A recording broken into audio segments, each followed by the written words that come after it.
Al-Ghazali nafa'ana Allah bih wa bi'ulumi fid dharain amin ila anqala walin nasihati sifatun wa hay'atun wa yuhtaju fiha ila talattuf wa illa sarat fadihatan wa kana fasaduha akthar min salahiha wa man khalata mutafaqqihat al-'asr ghalaba ala tab'ihi al-mira wal jidal wa asura alayhi as-samt إذ ألقى عليهم علماء السوء أن ذلك هو الفضل وأن القدرة على المحاجة والمناقشة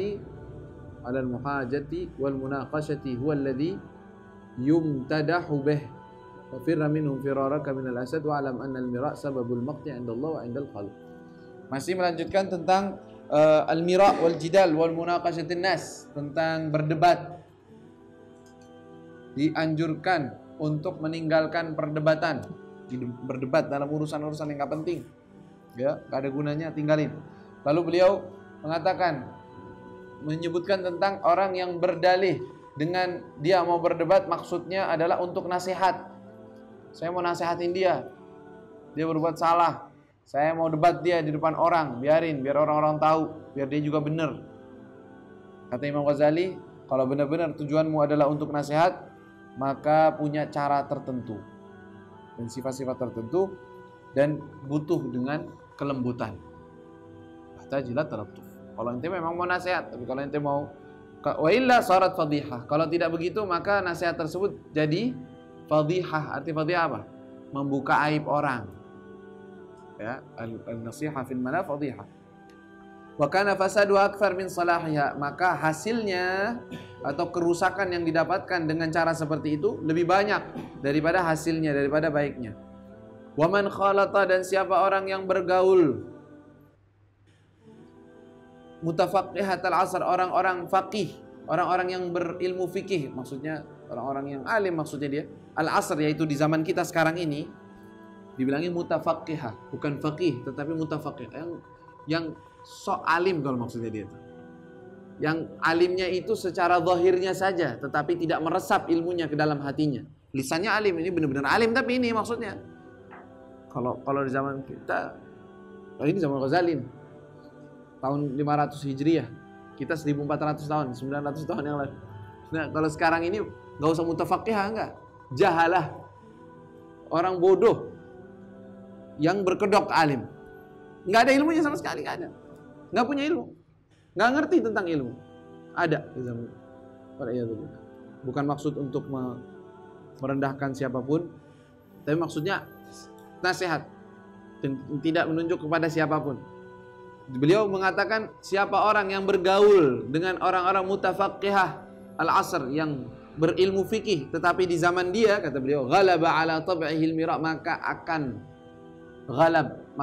apa ya, menguat ala tab'ihi, di atas tabiatnya dia, kebiasaannya dia, al-mira' wal jidal, suka dengan yang namanya berdebat. Kata beliau, kalau ente gaulnya sama orang-orang faqih di zaman kita, kata Imam Ghazali, maka engkau bakal sukanya berdebat sama orang, karena mereka ngajarinya begitu, dan mengajarkan bahwa yang seperti itu tuh yang hebat, yang bisa pinter ngomong, bisa pinter berhujjah, itu dia yang alim, itu dia yang terhormat. Ngajarinya begitu, kata beliau, salah. Kata beliau apa? Wa asura alaihi samt, maka susah, sulit, asura, sulit, alaihi, baginya, as-samtu, untuk diam, sulit banget. Ada kayak gini, diem aja. Wah, jangan diem, harus ngomong. Sulit. Kenapa? Karena gaulnya bukan sama orang-orang rabbani. Kalau orang-orang yang terbiah, tahu dia kapan dia diem, kapan dia ngomong, kapan harusnya dibicara, kapan pentingnya harusnya diem. Nah, yang ngajarinya benar. Tapi kalau yang ngajarinya tukang jidal, memang dia yang sukanya debat, ilmunya didapat dengan berdebat, apa aja mau dibilang, apa aja mau dibahas sama dia. Kenapa? Alqa alaihim, dikarenakan alqa alaihim, diajarkan kepada mereka oleh ulama su, oleh ulama-ulama yang yang jelek, anna dzalika huwal fadl, bahwa hal tersebut yaitu apa? Yaitu berdebat. Huwal fadl, itulah keutamaan. Di situ ente pengen nunjukkan harga dirimu. Di situ engkau menunjukkan ilmumu. Ya, bukan di situ. Ya. Wa annal qudrata 'alal muhajati, bahwasanya al-qudrah, kemampuan, alal muhajjah, untuk berdebat, untuk beradu argumen, wal munaqashah, dengan niqash, ya, niqash juga adu argumen. Huwallazi yumtadahu bih, itulah yang dipuji dengannya. Cara itu baru yang terpuji oleh Allah. Fafirra minhum, kata beliau, nasihat dari beliau, bukan merendahkan siapapun. Beliau juga tidak merendahkan mereka karena dia nggak tahu su'ul khatimahnya kepada siapa akhirnya gitu.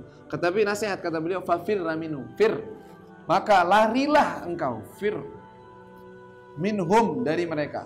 Maksudnya jauhi mereka. Firaraka minal asad, seperti engkau lari dari singa, macan, hewan buas. Tapi kalau ketemu hewan buas, kira-kira ente apa? Sayang-sayang gitu? Lari. Nah, kata beliau, lari dari ulama yang seperti itu, yang ngajarinya kayak gitu, seperti engkau lari dari hewan buas. Karena bahaya, mempengaruhi otak, merusak pemikiran. Kalau wa'lam, dan ketahuilah, annal mira', bahwa berdebat, perdebatan secara umum tentunya sesuai dengan yang tadi kita kategorikan. Sababul maqti, menyebabkan kemurkaan. Al-maqt artinya kemurkaan. Al-maqt, kemurkaan. Indallah, di sisi Allah. Wa indal khalq, dan di sisi orang. Orang nggak senang kalau orang tuh sedikit-sedikit debat, sedikit-sedikit debat, sedikit-sedikit ngomong.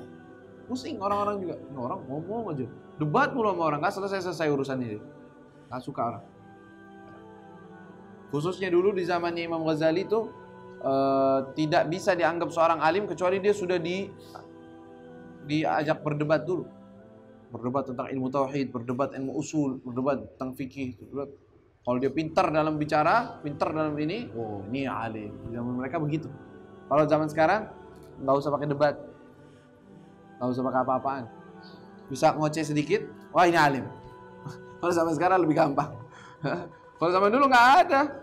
Ngaku-ngaku alim gitu, pakai imamah doang atau apa, terus ngaku alim. Bukan, kalau mau dakwah semua orang boleh dakwah, tapi ngaku alim, oh, nggak bisa. Sini ente duduk tuh, ulama tanyain tentang usul, tentang lughah, tentang fikihnya, tentang madzhab ulama. Oh bisa ngomong, wah ini alim. Imam Ghazali begitu diangkat tadinya, diangkat sebagai guru besar rujukan di madrasah nizamiyah gara-gara begitu. Dari kecil udah pinter, gurunya dikalahin dalam berdebat, dalam argumen. Dilihat nih orang pintar. Kalau zaman sekarang perlu begitu? Nah, nggak perlu. Gampang. Apa aja pakai kostum, alim udah. Udah fakih, udah jadi rujukan. Orang awamnya nggak paham juga ngerti. Begitu. Waliyadzubillah. Ya. Kata zaman. Walhasil, yang kategori yang seperti ini dihindari. Udah, kita bukan tujuannya mengukur orang, termasuk kesalahan ketika kita belajar membahas semacam seperti tadi, lalu kita ngambil kacamata kita keker semua orang. Fulan nih, ini nih ulama yang dimaksud sama Ustadz tadi, ini kayak gini nih jenisnya, ini nih, apa urusan itu sama orang? Jangan. Termasuk kesalahan yang kadang-kadang tidak ditegur oleh seorang guru, itu jangan menjadikan suatu sifat yang seperti itu untuk menakar orang lain.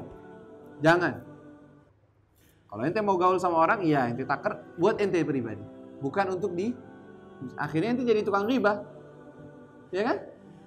Lihat orang, wah kalau itu sih ulama tuh, ini sih ulama, ini sih ngomong doang, ini ente jadi apa ini? Ente belajar ilmu tasawuf buat ngukur orang? Salah, berarti yang ngajarinnya ente juga salah. Dan begitu, nggak boleh. Orang kelas nggak tahu, anak nggak tahu orang. Tapi ente suruh belajar sama orang itu, nah saya ukur dulu. Nah ini enggak, kalau yang begini saya enggak. Nggak usah dibilang, ente aja nggak usah. Kenapa? Karena tidak sesuai dengan kategori ulama rabbani yang mereka ajarkan. Tinggalin aja, husnudzon tetap husnudzon. Barangkali orang soleh, barangkali benar, barangkali omongan. Nggak apa-apa itu. Ya. Tapi kalau buat ukur orang, ayo, yang ini gimana menurut ente? Yang ini gimana yang ini? Atau buka YouTube, nah ini nih ulama nih, nah ini nih ulama. Dari kapan ente ngukur orang? Ente apa? Kalau ente lebih jelek. Jangan begitu. Nah, jadi sama sekali ilmu yang semacam ini bukan untuk mengukur orang lain, tetapi untuk kita pribadi. Kalau aib orang lain kita lihat kejelekannya, udah kita diam aja udah. Kayak begini, saya nggak mau belajar. Kenapa? Di mata ente ini orang su. Allahu a'lam. Su nggak su itu urusan dia. Tapi saya untuk menimba ilmu dengan orang tersebut saya nggak mau. Nggak paksa kan? Emang wajib. Nggak ada ulama lain emang ada bebas kok kita. Nggak ada yang mewajibkan kita untuk terikat terhadap siapapun. Ya. Dan itu amanat memang boleh. Sering kita ucapkan. Boleh seseorang menakar, memahami seorang guru, boleh. Tapi bukan untuk dibicarakan. Boleh. Ini orang mau belajar ilmu, Anda mau belajar ilmu sama dia. Tapi saya mau lihat dulu ini orang gimana. Ini bener enggak? Ngerti apa enggak? Boleh. Dia, oh ini benar, ini soleh, insya Allah dia bisa membimbing. Silahkan mas. Tapi bukan untuk diukur. Oh ini orang gak alim ini, tulis status, sebarin, bukan untuk kayak gitu. Ya, untuk kita sendiri boleh, memang suruh malahan. Ya, makanya inna hadzal ilma din. Ini ilmu yang kalian ambil itu agama loh. Kalian dengan siapa yang kalian ambil berarti agama kalian begitu loh nantinya. Makanya fanzuru amman ta'khuduna dinakum, maka lihatlah, artinya koreksi dari siapa kalian menimba ilmu. Enggak apa-apa koreksi. Lihat, benar kan? Yang ini enggak, kayaknya saya kurang. Coba pelan-pelan dulu. Apalagi kalau mau memilih guru untuk membimbing. Syekh, murabbi. Dan kita akan berserah diri kepadanya, artinya apa yang dia bilang A, bilang B, kanan kiri, kiri. Salat tahajud ya tahajud, baca zikir ini. Tidak ada negosiasi dengannya. Itu namanya syekh murabbi. Nah, itu lebih detail lagi. Harus lebih berhati-hati lagi. Kalau cuma ilmu yang sifatnya maklumat bisa didapetin, boleh aja. Secara zahir aja ini ngerti, ini bisa menjelaskan, kita ambil, enggak masalah. Lebih ringan dibandingkan tarbiyah. Tarbiyah artinya dididik, itu kita harus lebih hati-hati.